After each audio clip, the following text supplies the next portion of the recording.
done away with. And for me, what I would suggest here, I'm subject to correction. What I would suggest here is where all the two states stakeholders that may play a role in this must converge to have a discussion on a better way forward. And to some extent, I would suggest that we have a legislative arm and also have Court of Justice in Tanzania, where they would take the lead role in mediating this issue between Kenya and Uganda, and also getting other non-interested parties, non-partisan, also come to arbitrate, so that at least at the end of the day, resolution is found and no citizens suffer.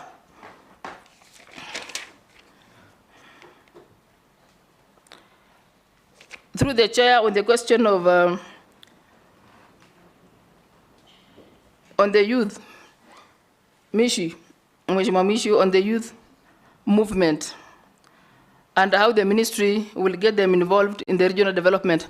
Actually, in every population of any state, the youth are part of the population. And I think it is time we come up with a specific affirmative action, just like we did with the women affirmative action policy, that enhances inclusion of women by all means. I think where we are headed now is to have an independent and a deliberate policy that will incorporate the young population of this country, the young professionals in this country, into every activity, not mine alone, not the Ministry of East Africa Community alone, even the other ministries. We just put a deliberate policy that would enhance their involvement, so that they also bring the young expertise, they also bring their bit of, as they also learn from the structure itself. So I think we need to do a deliberate policy on this.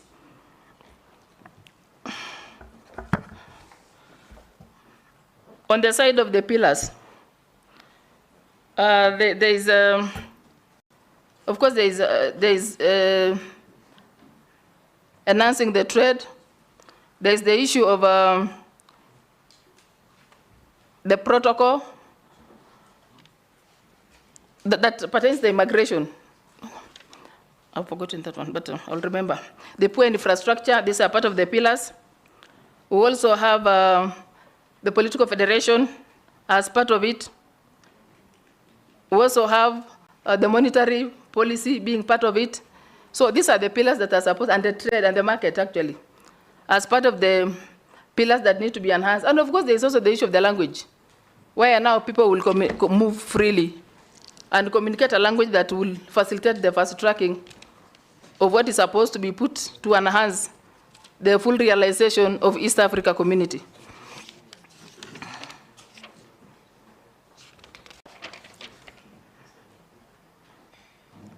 The other one is the county government. Yes, Sharia. I think she did well. She did 50%, which is good. The political federation and monetary. The other two are the customs union and the common market. Yes. Just to guide her. Okay, thank you. Thank you, Honorable Speaker.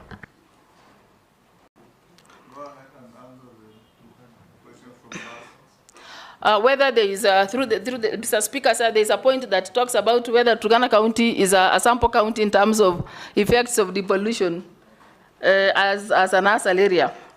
Actually, I can speak here comfortably that for us, the Turkana community, devolution was like our independence. In as far as the rest of the areas were talking of their independence, 1963, I'm telling you the independence of Turkana County started in 2013. Because the infrastructure that others were supposed to pick from, at least they had a background and they had to start from a particular level. In Turkana County, in water, in health, in education, in security, all those basic needs of a human being. Actually, we had to start from the point one, including the nursery schools, infrastructural for schools, infrastructural for health facilities. We all had to begin. That is why, in as far as when Turkana was said to be receiving billions, I'm telling you what is billions in a beginning point where you had totally nothing. So for us, as people said, the beginning and the independence of Turkana County began in 2013. It is real. It's very practical. And even right now, we still need more. Because for a very long time since independence, they had never gotten attention from anybody, maybe because of the distance. Sometimes the closer you are to the network, at the center, the better you are. When you are far away in terms of even being far in infrastructure. So I think Turkana case may be different. But on the side of solution to food reliefs and their safety, in terms of the disasters we receive, as I said, just like I've spoken on the youth, I think we need to do a deliberate attempt or a move or a framework through which we will make sure now all the partners in the Republic of Kenya that act or respond on emergencies put their resources together, plus the ministries concerned, and come up with one concrete thing that would be a permanent solution to these things. And again, being a reactive ministry, a reactive network, that would mean we are only waiting till the bad moment comes. That means we ignore the reports that are supposed to be giving a warning. There are institutions that give warning to what's likely to happen. But we wait too long till this thing happens, we lose lives, we lose livestock. Then when we come, that's the time we come to appear like we are pushing to do something possible. I think even us, as the victims of these disasters, need to push the partners that are within us. I know most ASAL areas have the biggest number of NGOs. I think this time we put a framework that will make them now think permanently in a solution-based way. Vicaria, have you? Vicaria, we'll have one more of a member who came in late. Thank you, Chairman. My name is Vicaria David. I come from Nakuru Town East constituency. Honorable Chair, I think the things I wanted to ask has been asked, but I think it is important for us to put emphasis to the nominee that had an opportunity of going for a climate change conference in Arusha the other day.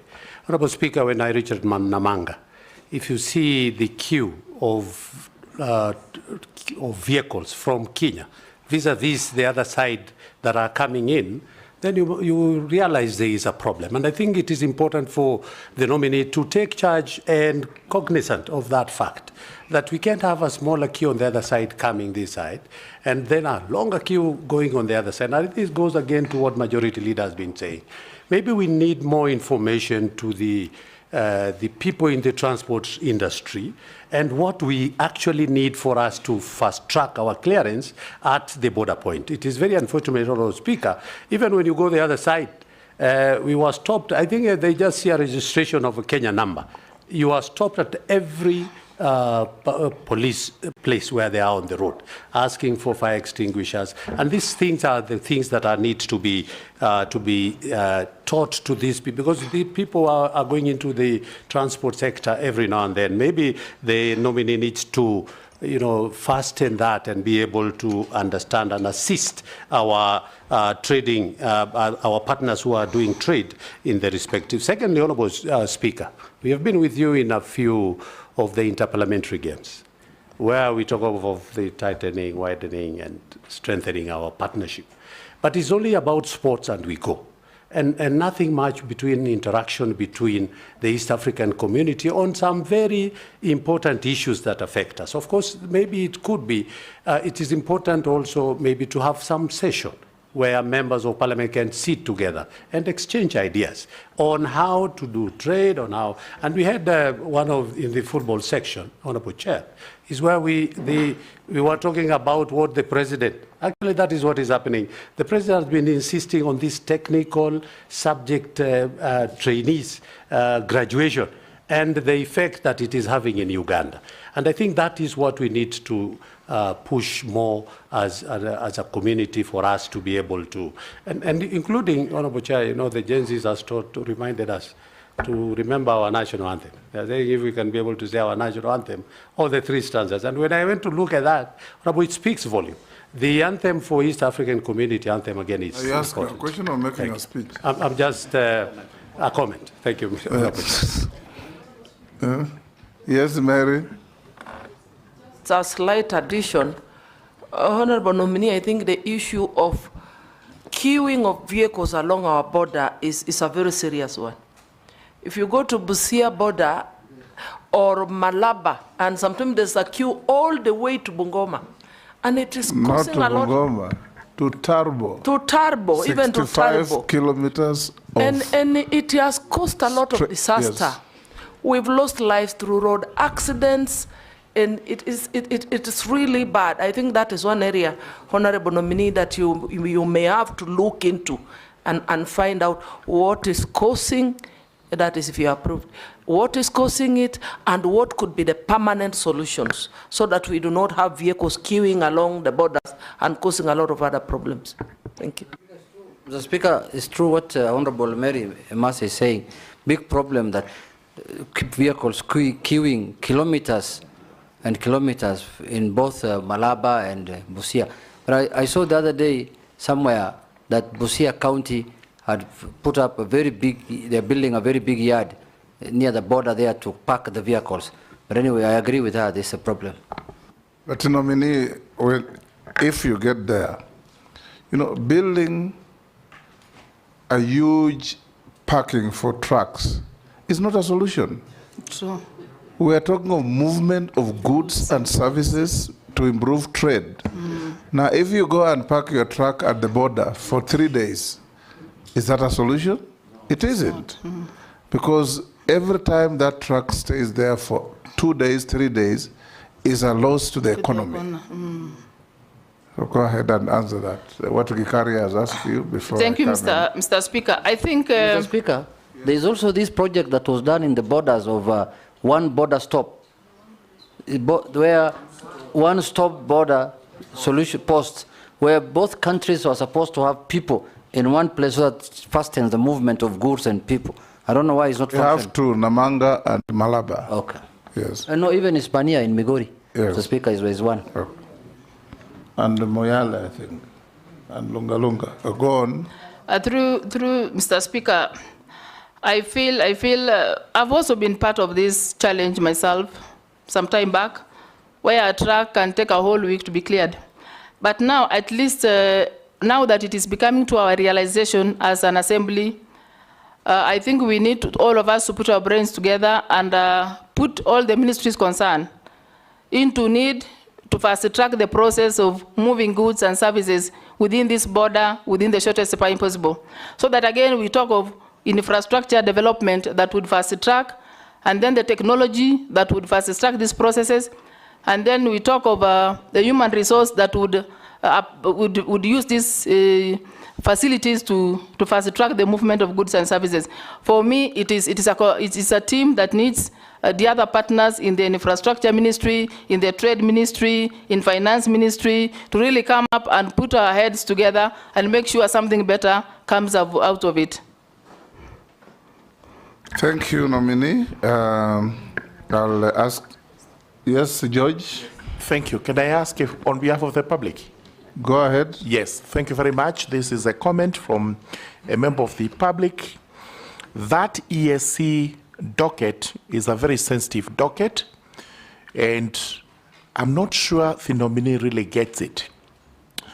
If you approve the nominee, would she be prepared to learn a lot more about it? That is the question from a member of the public.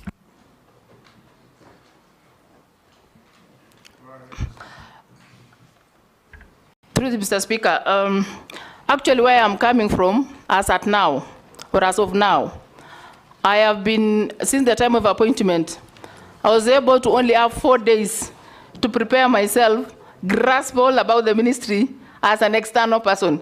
As soon as I'm going to be approved by this committee, trust you me, that tell the whoever has written that, I have what it takes. I'm from a community that has faced so many issues and have always gotten a solution to them. So as soon as I'm on board, I'll do my best. I'm young enough in terms of the energy to implement, to move, to learn, to share the experience, to get advice where I need be, to engage the technical people, to get me done in this. So I trust you me, it is well. To assure that person he is in safe place, he's in safe hands. Nominee, yes, Russell? Thank you, Mr. Speaker. Just a quick one. Somebody is asking if the House nominates you, it confirms your nomination, you'll be handling East Africa and the ASAL. What their fear is, one is likely to suffer, because these are 2 dockets back to back. Will you just confirm to them that that will not happen? Thank you, Honorable Speaker.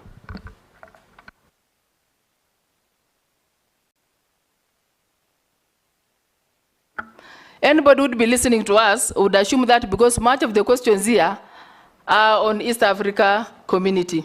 But in the situation where we had to balance 6, 6, 5, 5, I would have attended. And again, as somebody who is at the policy level, we have already structures at ASAL level that would implement ASAL issues. We have the one for African, East Africa community that would settle on that issue. So I will only be balancing a team that is already on board, a team that has an expertise. It is not me alone who will implement it. So it's because of the amount of questions here that somebody is saying the ASAL may suffer, and yet I even come from ASAL. It's even bad to make that assumption. Maybe the mode of questions is what has made somebody to believe maybe ASAL may suffer. To assure him or her, I am an ASAL person. But remember, nominee, yes, that you have not been nominated because you are from an ASAL part of Kenya. You've been nominated because you're a Kenyan, and you must demonstrate suitability to handle this docket on behalf of the people of Kenya, not the ASALs. Okay? True, Mr. Speaker, I was only answering because they said ASAL may suffer, so I was assuring the person that it's okay. Now, there are some issues from the public before I come to one or two questions. One person asks, given the grades that you got at secondary school, how did you end up studying for a degree? I answered it. Yes, I'm just reading to you what the public is asking. Okay. The second one is, given the recent suspension of Uganda's milk products from entering the Kenyan market due to disputes over quality and standards, what legislative amendments or policies would you advocate to resolve such trade barriers and strengthen economic ties within the East Africa? Part of this falls within the trade docket, but you can answer. The second one, with the increased security concerns along the Kenya-Somalia border, particularly with the resurgence of Al-Shabaab activities, how do you leverage existing legislation like the National Security Council Act and propose new laws to enhance security collaboration among East African countries while ensuring free movement of people and goods? The next one, the disparities in economic development between Kenya and some EAC member states, such as Burundi and South Sudan, are significant. Would you propose any legislative measures to ensure equitable distribution of resources from shared regional projects such as those stipulated under the EAC protocol on the establishment of the East African Monetary Union? Well, there are many. Answer those first. Thank you, Mr. Speaker. I feel the issues that are raised here does not only apply to my ministry, if appointed, it also applies to other ministries. Like if you speak of milk, milk is under food production. It's also under livestock. It cuts across trade. It's also part of finance. So once we are on board, if appointed, or if approved by this committee, those are the issues that we will engage all our technocrats in agriculture, in finance, in any other relevant department to come up with a concrete policy and a framework that would guide. And the same applies to security that is there in Somalia. The Ministry of Defense will be involved. The Ministry of Internal Affairs will be involved. So all those stakeholders will be part of the solution to that. And the same affects the disparity of economic states, where we'll also have a Ministry of Finance, the technocrats in finance, economists in finance, will all, and the economists will all come and put their brains together and come up with a concrete solution. And of course, a way forward through that consultative forum. Two more. Somebody asks, with counties like Turkana, Marsabit, and Wajir facing severe drought, what legislative measures do you propose to institutionalize drought response mechanisms, such as amendments to the National Drought Management Authority Act, to ensure long-term food security in these regions? The other one that I can pick out, because some are repetitions, is resource-based conflicts over water and pasture, such as those witnessed in the Turkana and West Pokot border regions, have escalated due to drought. What would you consider, would you consider proposing legislation for community-based natural resource management and conflict resolution frameworks, possibly through amendments to the Land Act to formalize resource sharing agreements? Can you answer that? Somebody's asking about the stalled Kainuk Bridge in Turkana. I think that's not your docket. Go on. Thank you, Mr. Speaker. On counties like Turkana and Marsabit, and amendment on response to drought, actually what is happening is, as I said earlier, we need a deliberate and team-based solution to these recurring issues, so that we put ways of a framework that would enhance food production, enhance water harvests, enhance alternative livelihoods, enhance value addition to this community, so that we reduce the effect of drought within the acts. And that one means all the ministries concerned, all the partners concerned, all the stakeholders concerned must put their brains together and come up with a long-lasting solution to what has been recurring. Now, on conflict of water and pasture along Turkana and the other areas, the pastoral areas, actually true. If we borrow an initiative that we went one time when I was a CC for Turkana to the Uganda, and we found a very big dam called Kobebe that is supplying water all year round.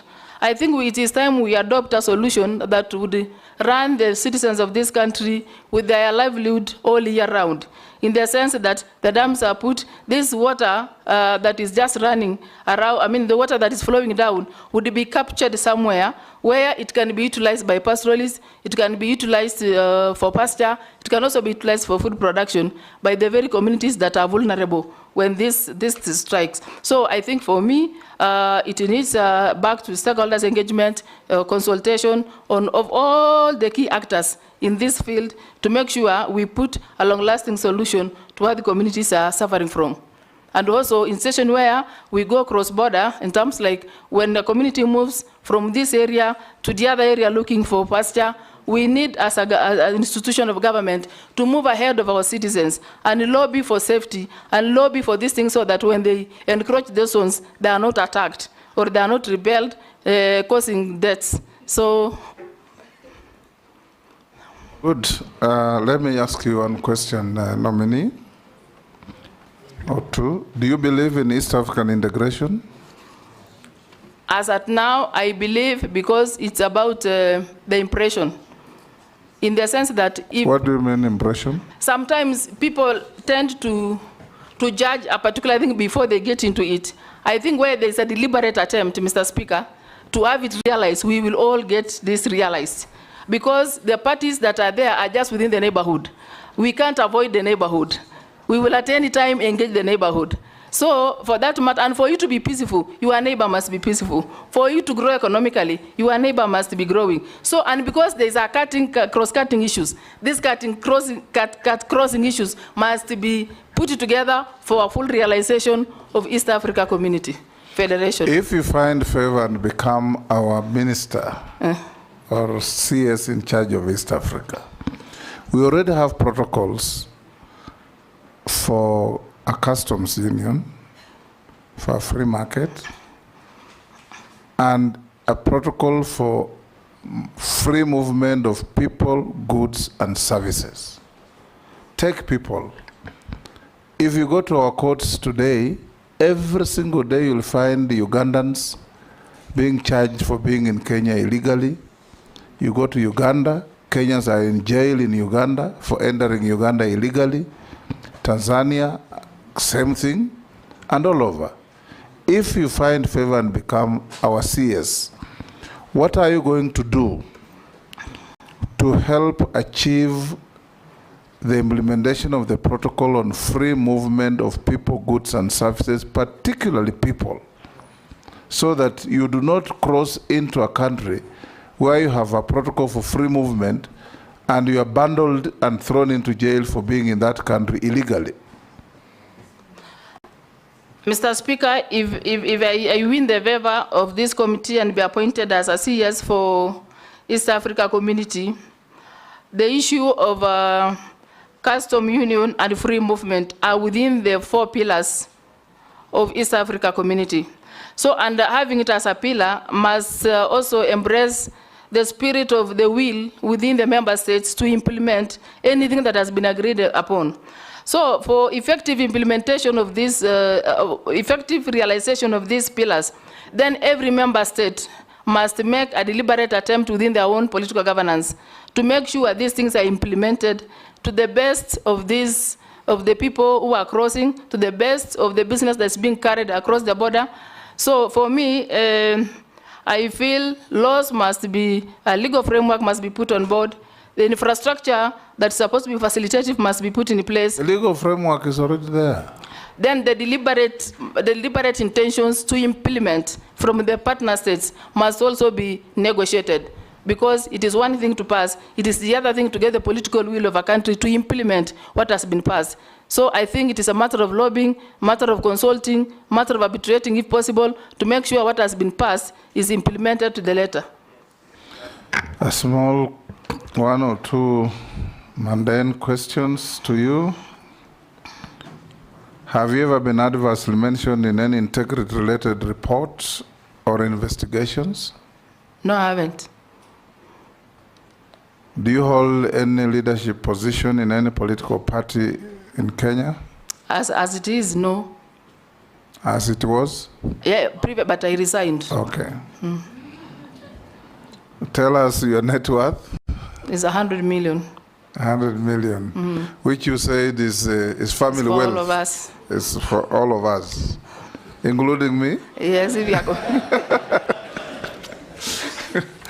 Okay. Okay, nominee.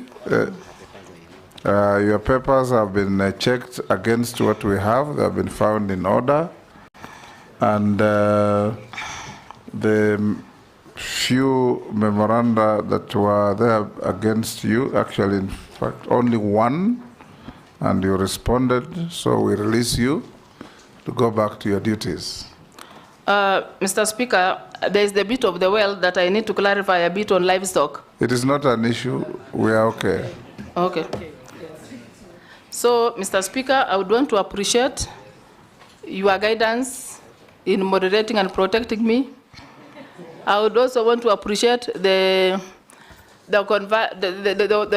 mutual conversation we've had with the committee.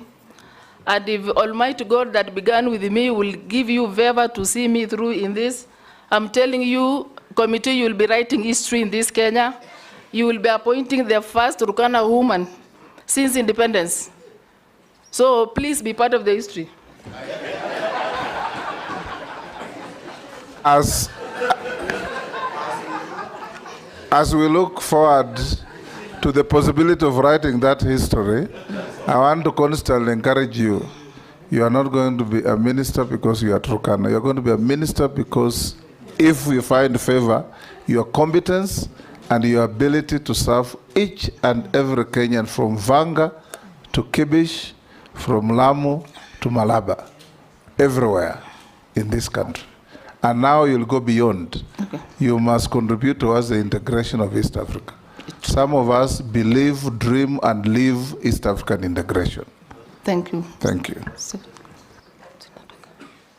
The sergeant will show you the way out. Have a good day. Yes.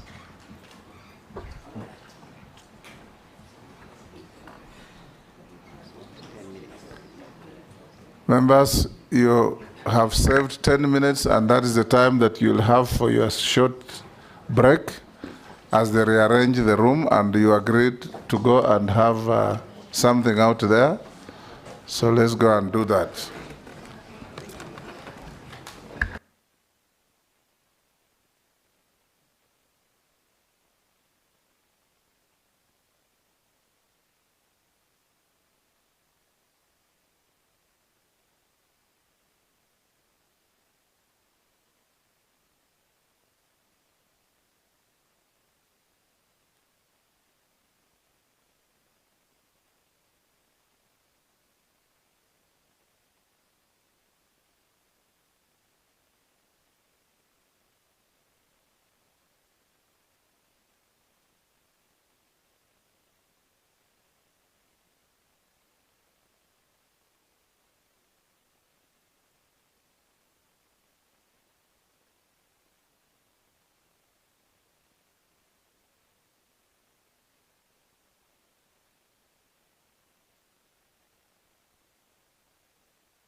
Sergeant?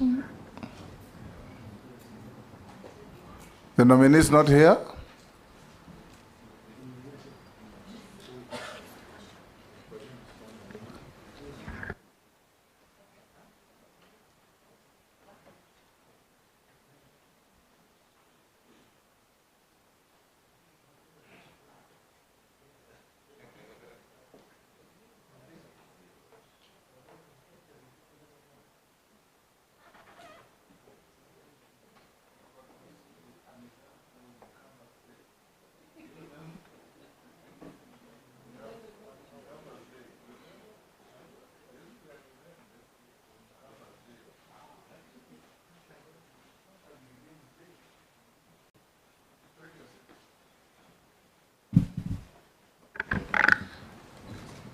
Good afternoon. Pull the mic. You are Dorcas Agik Owor, Senior Counsel, EBS OGW. Yes, Honorable Speaker, sir. Welcome to this committee. This is a parliamentary committee on appointments. It will engage you this afternoon to assess and recommend your suitability or otherwise in holding office to which His Excellency the President has nominated you as the Attorney General of the Republic of Kenya, the 9th Attorney General. Before we engage, we'll introduce ourselves to you. I'm the chairman of this committee, the Speaker of the National Assembly. On my right is the Deputy Speaker, Gladys Bose. On my left is the Clerk of the National Assembly, Samuel Njoroge. I'll invite members of the committee to introduce themselves. Naisula Lesuda, MP Samburu West. Kimani Shongo. Junet Mohammed. David Kosing, my name, MP Poko South. Gikaria David. Masemeri, Teso South. Abdul Rahim Daud, North Imenti Meru. George Gitonga Murugara, Tharaka Nithi. Owen Bayer, Kilifi North. Robert Mbui Kadhiani. Stephen Mule, Matungulu. Didoraso Saku. Abdi Shurie, Balambala. Mishimboko Likoni. Rehab Mukami, Nyeri County. Thank you. Nominee, you will be, for purpose of these proceedings, you will be referred to as nominee. Understood, sir. We will take your interaction with us on oath. So I invite you to choose, depending on your faith, whether you need the Bible, the Holy Quran, or the Gita. That is the holy book of the Hindus. Which one is in line with your faith? The Bible, sir. The Holy Bible. So you may be upstanding. Take the Bible in your right hand and recite the oath that will be availed to you. Move closer to the mic so that it goes on record. I, Dorcas Agik Odong Oduor, do swear that the evidence I shall give before this committee on the matter under its consideration shall be the truth, the whole truth, and nothing but the truth. So help me God. Thank you. Take your seat and sign the oath.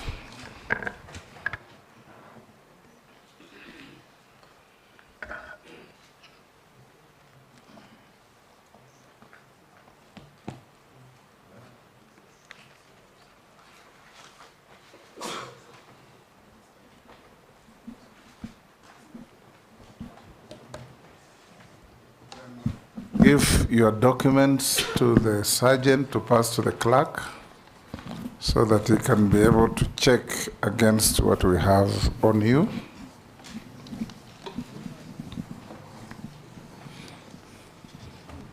Nominee, I'll now, you ready?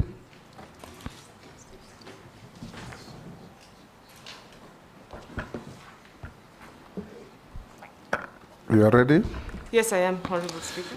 Thank you, honorable members. For the record, I know the nominee very well. In my long years of practice of the law, we have interacted with the nominee when she worked in the Attorney General's chambers in the old constitution and after her transition to the new constitution. She's somebody we've worked with in cases, sometimes on the same side, sometimes on opposite sides. That notwithstanding, it will not impair my ability to engage her, to find her suitability or otherwise. Nominee Dorcas, we invite you to introduce yourself by telling this committee your name, your educational background, your work experience, and above all, your competences that make you think you are suitable to hold the office to which you have been nominated for consideration for appointment. Honorable Speaker. In 5 minutes. Honorable Speaker, sir, I had prepared an opening statement to introduce myself. May I proceed? Go ahead, I'll give you room to do that. It's less than 5 minutes? It will be.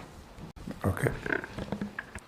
Honorable Speaker, sir, honorable members of the Committee on Appointments, my name is Dorcas Agik Odong Oduor. I'm privileged to appear before you today for the purpose of being vetted for the position of Attorney General of this great Republic of Kenya.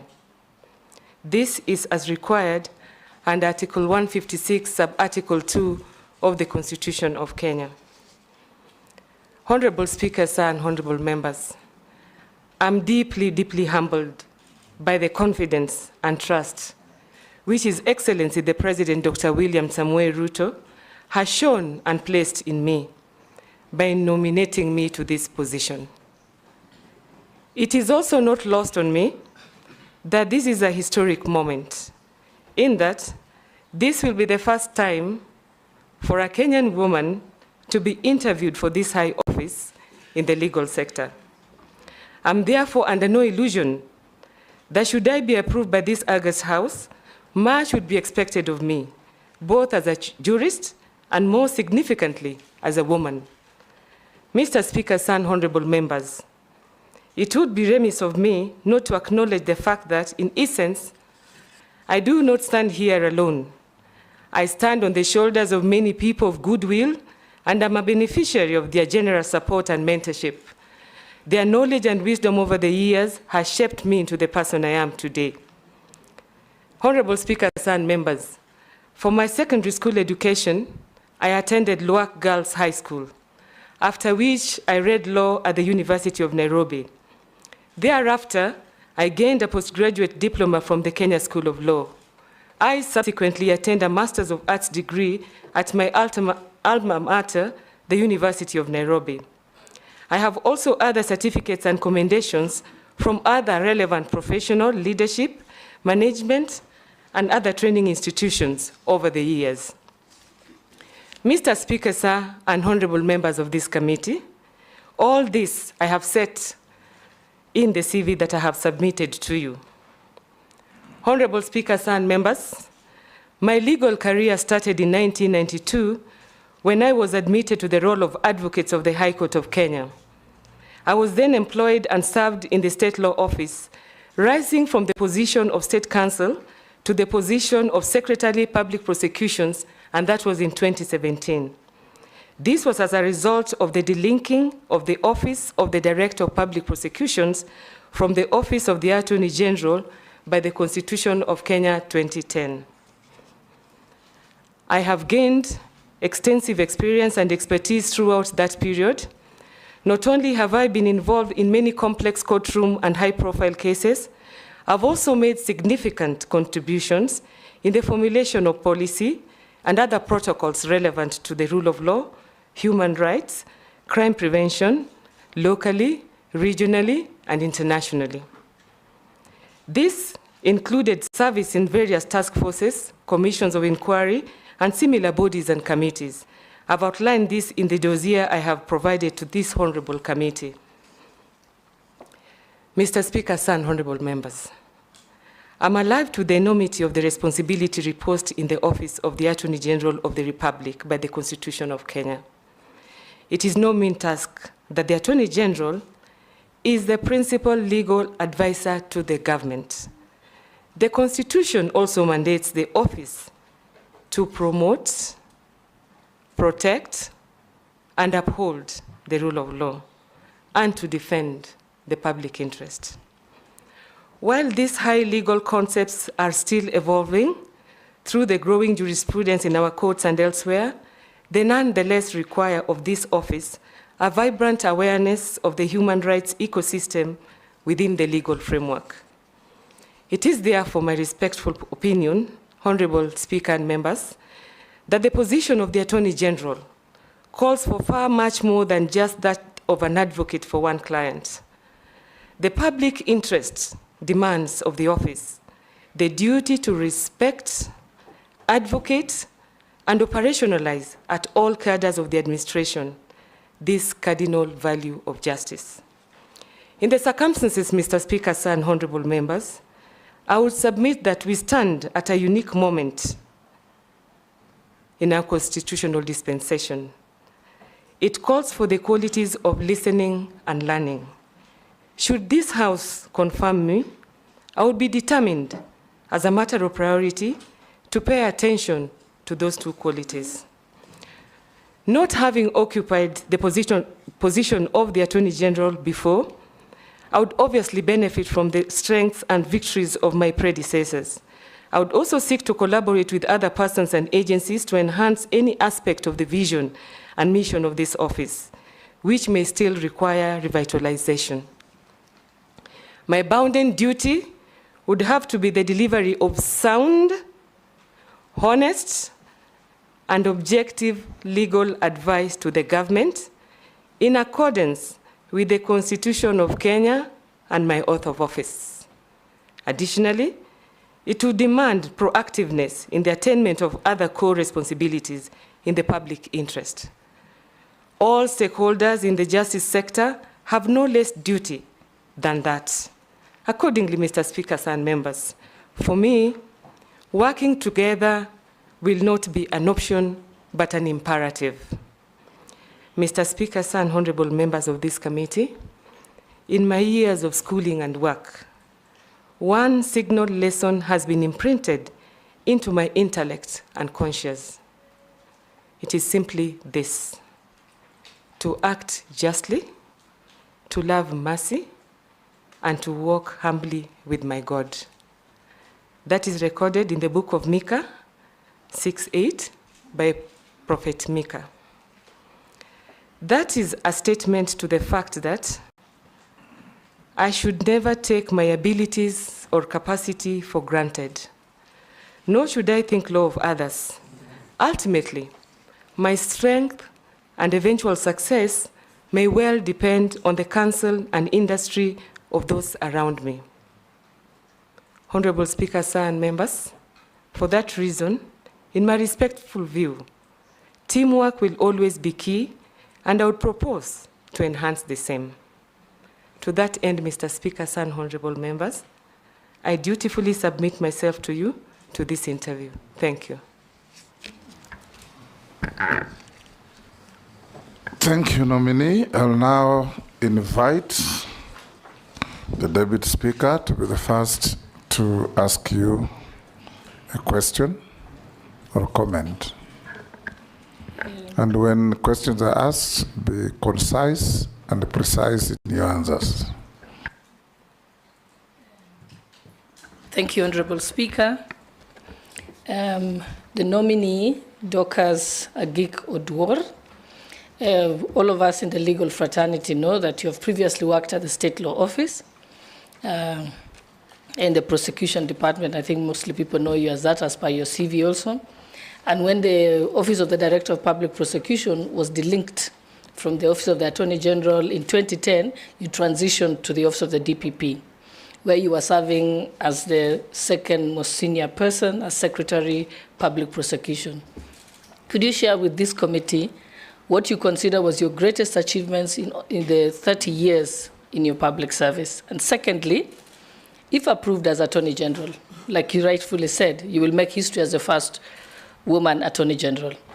Like myself, all the women in the legal fraternity have high expectations of you as one of the most senior women in the legal fraternity. In this regard, tell us what you'd consider to be your vision of the office of the Attorney General should you be approved. Thank you. Go ahead. Thank you. I joined the office of the Attorney General in 1992, and I would divide my achievements from the office of the Attorney General and the office of the DPP into 4 sectors. When I joined in 1992, for the first 8 years, I was a courtroom lawyer.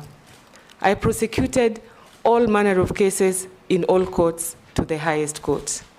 The epitome of that was in 2000, when I was nominated to go and assist Kenya in prosecuting the 1998 bomb blast victims, a case in New York. And we successfully did that. Another epitome of my court work was the case that I prosecuted against. It is known as the Gachanja case. The reason why it is my achievement, it is the first time that a prosecutor was able to forfeit instruments of crime and proceeds of crime.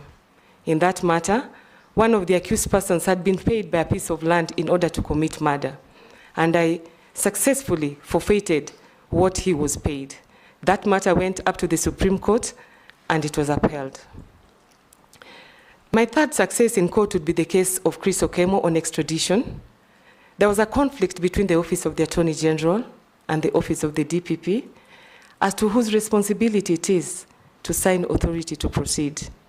I did prosecute that case, litigated it, because it was a civil case now. It was a constitutional petition. I did litigate it in the High Court and the Court of Appeal. I filed responses in the Supreme Court. My colleague prosecuted it at the Supreme Court, and we were successful. That matter is now settled, that it is the responsibility of the Director of Public Prosecutions to sign the authority to proceed. That is in the courtroom, among others. While serving in the office of the AG and the DPP, I was able to participate, humbly so. I was appointed by different heads of state in this country to serve in commissions and task forces. I served in the Akiwimi Commission on land clashes, and it is after we had submitted our report that we started land reforms in this country. I served in the Goldenberg Commission, and it is after we submitted our report that we relooked at our PFM Act. I served in the Police Task Force on police reforms, and it is the result of that task force that we now have IPOA, we have the Police Service Commission, we have the IG as a single command of the police and the AP. We also have the merger of the Kenya Police and APs and a single command. Other than task forces within the country, I have contributed internationally in different forums. My first contribution was with the Commonwealth Secretariat. I was called in as an expert to review the Harare scheme on mutual legal assistance. It is after my contribution to the ComSec and successful review of that mutual legal assistance scheme that I came back and proposed to Kenya that we needed a Mutual Legal Assistance Act. The Kenya government agreed, and we came up with an act, and that is the act we are dealing with today, the Mutual Legal Assistance Act. Secondly, I have done a lot of work with the FATF. FATF is Financial Action Task Force. It is a group of G7 and other countries. They set standards on issues of money laundering and asset forfeiture. I am a trained evaluator. I've evaluated 2 countries, one in Africa and one in Europe, on compliance with the 40 recommendations. It is after my contribution to that forum that I came back to Kenya together with my colleagues, and we assisted in legislation of POCAMLA, which is Proceeds of Crime and Anti-Money Laundering. It is also after that that we assisted with the legislation of Terrorism Finance Acts. A product of that is the FIU, the Financial Reporting Unit, the Asset Recovery Agency, and the National Task Force. I've also done some work with the UN. And at the UN, I assisted Kenya when we were negotiating the United Nations Convention Against Transnational Organized Crime. I also took part in the evaluation of that convention. I was again called in as an expert to make a digest, which I provided. And in that digest, I am an expert in piracy. After that, the United Nations accredited me as a trainer in that space. I've also done some work with AGA Africa. AGA Africa is a conglomeration of attorney generals. As the Office of the Director of Public Prosecutions, we collaborated with them, and we have all the black attorney generals in the USA in that forum. They have assisted the Office of the Director of Public Prosecutions in many areas, and they have exposed and assisted the DPP to operationalize the PTI. Other than those, I have done work with GIZ with regard to illicit financial flows.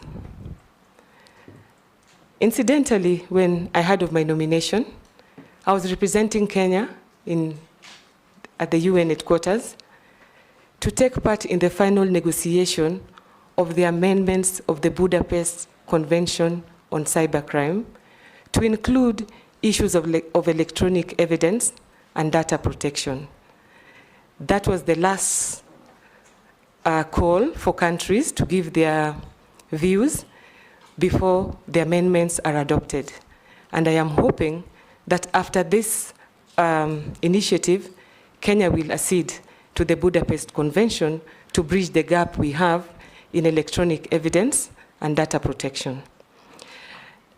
Allow me, Mr. Speaker, sir, to go back to the Office of the Attorney General and the Office of the DPP. I have served in that office in different capacities. I have acted as the DPP in during 3 transitions, but now I am the Secretary of Public Prosecutions. When we delinked from the Office of the Attorney General, we had only 98 prosecution counsel, and we were in 12 regional offices. It was then my responsibility, together with the DPP, to rationalize staff and to operationalize the Office of the Director of Public Prosecutions. We have managed to increase the staff of the Office of the DPP from 98 to 1,600. We have managed to decentralize the Office of the Director of Public Prosecutions from 12 offices to all the 47 counties, to 131 court stations, and we also serve mobile courts.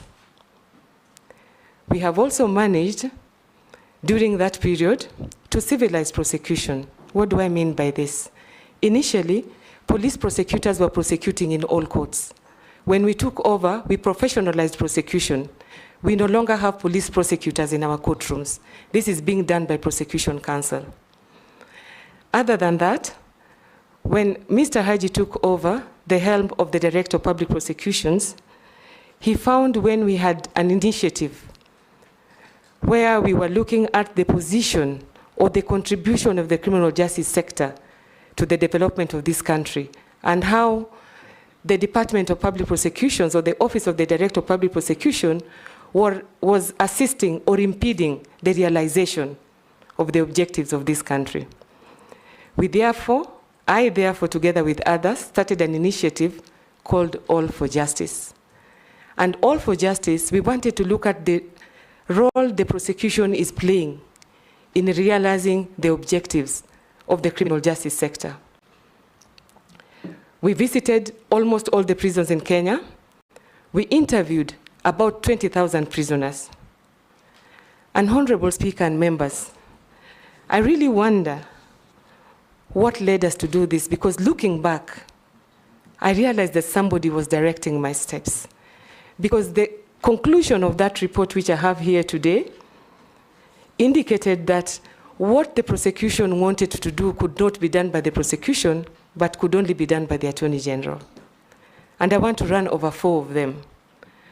When we went through the 20,000 inmates, pretrial inmates, and we checked all the prisons in Kenya, it was a wonder that although under the Constitution we talk about innocent unless proven guilty, it was clear that our criminal justice system is inconsistent with the right of innocence until proven guilty. Why do I say that? We found that most of the people who were in custody for petty offenses. There was nothing we could do because the law provided for them. Then we realized that there is a need for us to relook at our offenses in Kenya so that we can decriminalize petty offenses. At the same time, there is a need for us to find a different way of dealing with petty offenses. So we made that recommendation to the Office of the Attorney General. We also found that most of the people who were in custody were young people and they were poor. There was no mechanism that these people could be assisted. Each time they went to court, they needed bail, and bail is in cash. So we asked ourselves, is cash the only way that we can secure the attendance of accused persons to court? We made the recommendation to the NCAJ, and we're waiting for the Attorney General to attend to it. Secondly, or thirdly, we also found that most of the people who were in custody were not represented. There was no equality of arms. They could not defend themselves. We made a recommendation to the Attorney General that there was a need to operationalize the legal aid services. Because when people are not represented, they are not able to move through the system. And honorable members and Mr. Speaker, sir, I would invite you people to visit our pretrial detentions. We talk about rights. We talk about the rights of the arrested, the rights of the accused persons, the rights of the detained person, but we have not made it tangible. Because if you visit these institutions, you will wonder what we are as Kenya. None of the people charged with corruption cases was in pretrial detention. It is only the poor. They have no food, they have no classes, cases take very long, and most people who should be in custody are working outside. And most people who should be outside are in custody. There is a need for us to reform the criminal justice sector. We also observed that cases were taking very long, and there was a need for us to expedite those cases through the system. As a result of that, DPP Haji, myself and the office tried to come up with initiatives within our power. And that is why we came up with the decision to charge guidelines. And that is one of my biggest achievements, our biggest achievement. The decision to charge guidelines is supposed to regulate how we make the decision to charge, so that we sieve the system, petty cases do not go to court. We also came up with the diversion guidelines, and the diversion guidelines is supposed to attend to alternatives to prosecutions, because we realize that not everybody who is charged with an offense should go through the system. And that was said by Sir Shawcross, the Attorney General of England in 1950, that not in all cases where you have evidence, people should go through court. So we came up with a diversion guideline to assist us to sieve the cases. What is the challenge that the DPP could not deal with that the Attorney General should deal with? A prosecutor could decide to divert, but where are the structures to divert to? Because if I have young people who have been brought to me and I realize that they can be rehabilitated, I need a rehabilitation center. I need counseling services. How many of our counties have rehabilitation centers and have counseling facilities? Therefore, our action is in futility. Prosecutors are being accused of taking many cases to court, it is because we have initiatives, but we need other structures of government to assist us to realize those initiatives. Could wind up on that? Yes. And we also found that most of our prosecutors had no capacity, and therefore maybe were making wrong decisions. And that is the reason why, in order to harness and structure the training of prosecutors, we came up with the Prosecution Training Institute. At the Prosecution Training Institute, we now have a fully fledged court where prosecutors can undertake continuous legal training, specialized training, and also training on emerging crimes. We hope that the Prosecution Training Institute will be a center for the region and will bring A&A to this country. On access to justice, we found that prosecutors were having a difficulty in attending court. We therefore digitized. We have Wadilifu. Most processes within the office of the DPP are digitized. In order to enhance access to justice, we, together with the EU, got a boat to help us to attend to courts that are outside the normal courts, that is in Lamu. And it is also pursuant to that initiative that we came up with community initiatives where we would go to the community and have community dialogues so that we can tell them about their rights and the criminal justice sector. And it is also pursuant to that we did another research on traffic to find why it is impacting the criminal justice sector. We find that it is clogging the criminal justice sector. Most of the crimes that we arrest people for are non-moving and they are petty, like not wearing a uniform and touting.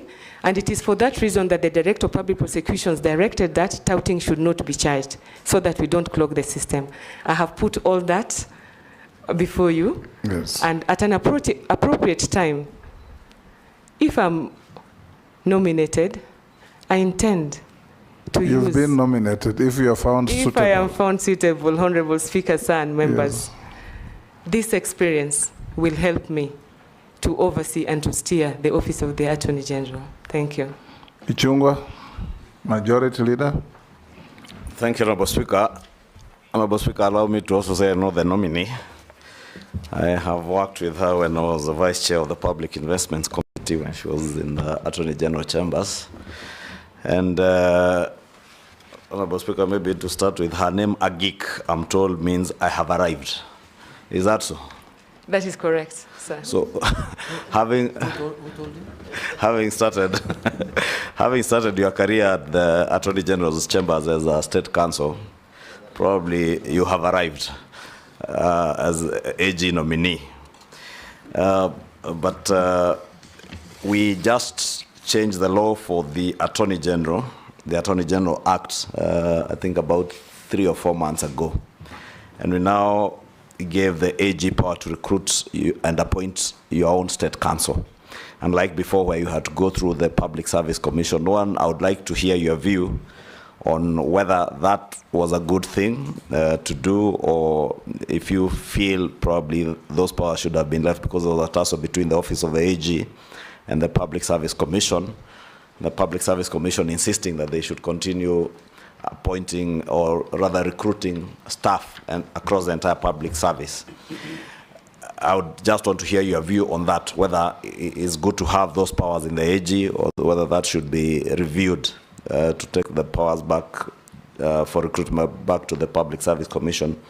2, I'd want to hear if, since this is a law now, and government has lost quite a number of cases, largely on account of the caliber of staff that are there in the Attorney General's chambers in terms of the State Counsel. Many do not turn up in court, and many cases are lost in court. That has occasioned government losing many cases in courts, and some that are very costly to taxpayers. I think if you were to accumulate the total number of judgments against government in terms of quantum of amounts that ought to be paid by government, they would run into the trillions. I would want to hear what is it that you intend to do should you be approved. One, to make sure that you are able to recruit and retain good state counsel, because the Attorney General Chambers also has become a training ground for counsel. They come there, train for a few years, and they are poached by Parliament, they are poached by ministries and other organizations. What will you do to retain good state counsel so that government doesn't continue losing cases in court? Go ahead, answer those two. Thank you, Honorable Speaker, sir, and members. With regard to delinking, I am the wrong person to ask because I fully support this. And this is what has helped the Office of the Director of Public Prosecutions.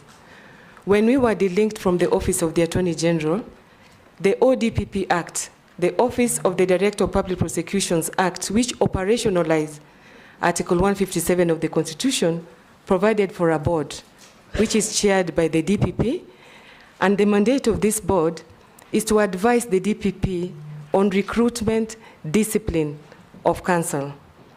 Why this is a good idea, it gave us the opportunity of relooking at our establishment so that we could get the necessary skills and the requisite officers to propel the Office of the Director of Public Prosecutions. I am the secretary to that board, and I know what we have achieved. We have increased our establishment. We have been able to rationalize our staff. We have been able to negotiate for our staff. As we speak today, it is the Office of the DPP that negotiated with SRC to allow lawyers in government to earn what we call in the ODPP prosecution allowance, and in the Office of the Attorney General, it's called another allowance, which is different from non-practicing allowance. And this is to help retain officers. At the same time, it is within that board, which I serve as a secretary, that we were able to find ways of complying with the Constitution. We therefore rationalize staff. If you go to the Office of the Director of Public Prosecutions today, we have 60% women, 40% men. It is the face of Kenya. We have tried to recruit from every part of this country. Secondly, the board has also helped us with issues of discipline because they go quickly and we are able to conclude them within time. Third, the board has assisted because the DPP is required on any other matter to consult the board. So necessarily when it warrants, we go back to the board to get counsel on issues of human resource. And it is through that we have relooked at our human resource manuals, we have looked at our transfer policy, we have also relooked at our work environment. And the beauty of the board is that the PS Treasury is represented, that is at the ODPP's office, the PS Treasury is represented, the Attorney General is represented, the Judiciary is represented, the Kenya Police is represented, the Law Society is represented, so there is collegiality, and we're able to share our expertise and experience on how we can work together as a chain. The second question was a comment on government losing cases and what I would do. Mr. Speaker, sir, and members, there are reasons why people lose cases, not only the government. All of us lose cases one time or another for maybe these three reasons. One, it could be that you have a bad case. You will lose it. It could be that you have bad representation or inadequate representation. You could do that. You could also lose a case because the court has erred. In which case, if you feel aggrieved, you will go back to court, either for appeal or revision. You could also lose a case for any other reason. Any other reason? None of the above. So what I would do, if I'm losing a case because I have a bad case, it would be my responsibility as the Attorney General to make sure that before we go to court, I relook at the cases that we have. I try to mitigate the risk of going to court. And if possible, if I have a bad case, try to find other mechanisms of resolving the issue without going to court and incurring expenses to the government. And going forward, I would also say that it will be the responsibility of the Attorney General to advise ministries and MDAs on how they should deal with court matters such that the Attorney General is involved from the beginning. That is if I have a bad case. If I have inadequate or insufficient representation, I'll look at my capacity and the expertise that I have within the Office of the Attorney General. And this is exactly what we did in the Office of the DPP, because initially we had private counsel assisting us, but with the time, we relooked at the capacities that we have. We have to enhance the capacity of our state counsel, not only legally, but also their working environment and their terms and conditions of service. And we would also want to make sure that there is continuity and succession within the Office of the Attorney General. If I lose a case because the court has erred, I will go back to court on appeal on those issues. I may also go back to court on revision on issues that I think warrant revision. So going forward, if I am confirmed to this position, I will make sure that if I have a bad case, I look for mitigating factors, I do a risk assessment so that I protect the government. If I have insufficient or inadequate representation, I will make sure that wherever the government is to be defended in court, we have the correct people defending the government, we put our foot forward, and we act in the interest of justice. If I lose a case for any other reason, I have recourse to go to the JSC. Thank you. Jeanette. Thank you, Mr. Speaker. Mr. Speaker, Madam Nominee, in this vetting, we are looking at your suitability for the job and your competence for the job. Now, I want to ask you this question. One, you have attempted multiple times to become a judge in the Court of Appeal, or once maybe, and despite your impeccable academic credentials and illustrious legal career, you have been bypassed each time. Did JSC provide you with answers as to why they did that? Or was it your last name? What could be the problem? Can you explain to us as a committee what could be the problem? My second question is, it's on record. This country went through post-election violence in 2007, 2008. And you're on record, you say that much later, that there is no evidence to charge certain people who were involved in that post-election violence. What has made you make that decision? Can you explain to the committee why you took that decision as a serious prosecutor, a distinguished prosecutor who is known for prosecuting people? Why did you take that decision? And my last one is, there are bills that have passed through this House that have been declared unconstitutional by the court. And some of these bills emanated from the executive with the participation of the Office of the Attorney General. What will you do to improve the quality of legislation coming from the executive now that if you are approved, you will become the Attorney General, so that the issues of courts declaring laws enacted by Parliament as a constitution becomes a thing of the past? I have those three questions as of now. Thank you. Dorcas, answer them quickly. Thank you, sir. About the JSC, I think the positions were few. I'm not the only one who succeeded, but I believe that it was not my time, and my time was going to. Do they give reasons when they don't give you the job? They don't? They don't, sir. Okay. They don't. About post-election violence, and me having said that there was no reason to prosecute, I want to say that I chaired a task force 3 years down the line to look at offenses that were committed subsequent to the post-election violence. The task force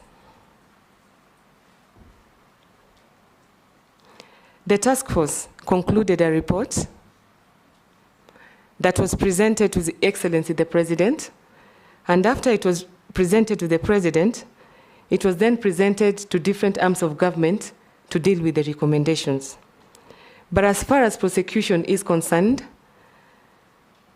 I chaired that task force as a prosecutor also, and I was expected to look at the evidence with the lens of a prosecutor, which requires me to be sure that before I can recommend prosecution, I have sufficient evidence and it is in the public interest, and I have a reasonable prospect of conviction.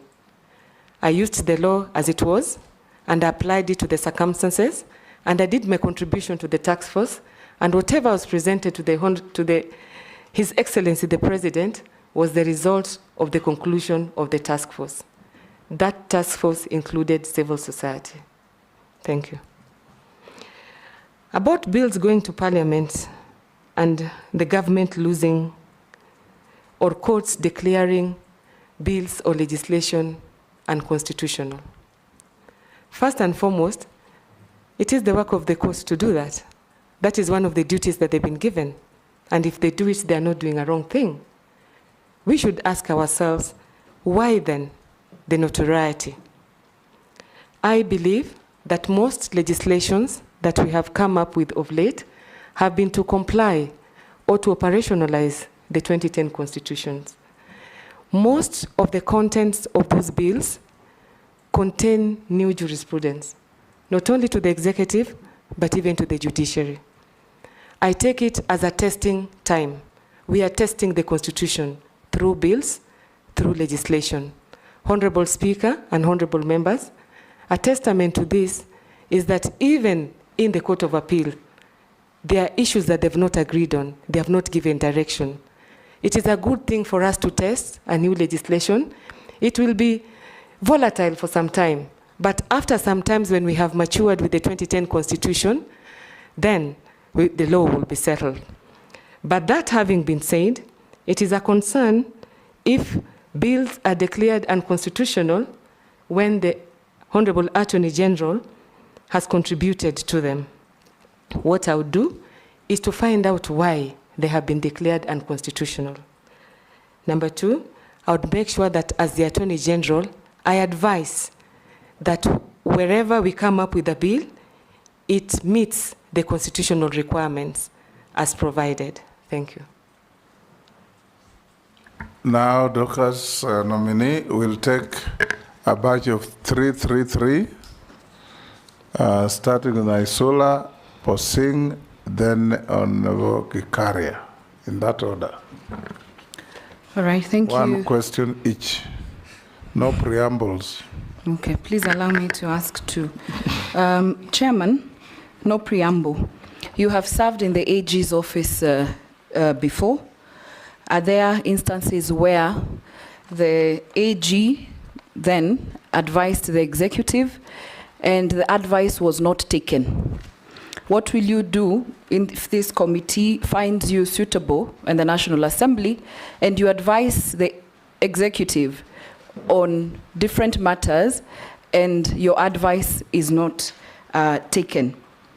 The second question is that there are areas or there are circumstances where cases have been lost in court, as you have said, but then the judiciary then orders compensation to the litigants.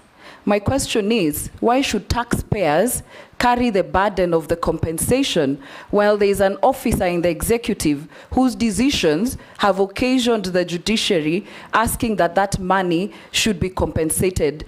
And we have many litigants who've never been compensated that the judiciary asked that they get compensated. And lastly, the 2/3 gender rule. How will you make sure it is realized? We cannot selectively follow the Constitution on the matters that suit us, but on matters 2/3 we don't. I will not speak again later, so there's someone who has asked a question from the public, that in Kenya today, the holder of a law degree is not eligible for admission to the role of advocates unless they attend the advocates training program and pass their bar exams. Currently, ATP is only offered at the Kenya School of Law. And so there have been attempts to review the law that mandates this. And so there is a and the attempts have been received with different divergent legal view. What is your position on this? Thank you, Chairman. Mine to the nominee, the Office of Attorney General, is practical one, which is, nominee, I want to know, or the people of Kenya, in assessing your suitability, we want to know, what is your opinion or vision on these contracts or clauses in contracts that a government entity enters with international companies? And in those clauses, the clauses inside those contracts, and I've seen it from being chairman PIC, where Kenya lose money, they put a clause to say that if there's a conflict in that contract, that the arbitration or the legal resolution will be done, for example, in London. And yet, Madam Nominee, through the chairman, the money is paid is 100% exchequer, which means it's our money. And our case in point is GDC, where Kenya lost hundreds of millions of money in London through something I call kangaroo court called arbitration, where people can agree to fleece people's money and agree. Arbitrations are legitimate courts within both our system and the international systems. They cannot be called kangaroo courts. That's not a fair comment. I thank you, Honorable Speaker, but that's my opinion. Maybe it's different from the legal practice, but I found it a kangaroo court, Honorable Speaker, that just people sit down and agree. And Kenyans, Madam Nominee, through my speaker, has lost a lot of money through that process. So what's your opinion? Can we change the law and have a contract, particularly where Kenyan money, which is exchequer, maybe if it's a loan, that's a different way. What is your opinion on that, Madam Nominee, so that Kenyans don't lose money as we lost through GDC? I thank you, Speaker, in that kangaroo court. Not being a lawyer yourself, we forgive you. Go on, Gikaria. Thank you, Chairman. Chairman, I have this question. Yes, Junet. Speaker, I thought Honorable Koseng is a lawyer. I saw him that time when we had the cases in Hague. I saw him carrying a lot of documents and saying that he's filing cases in Hague, and that is exactly what he was doing, carrying documents.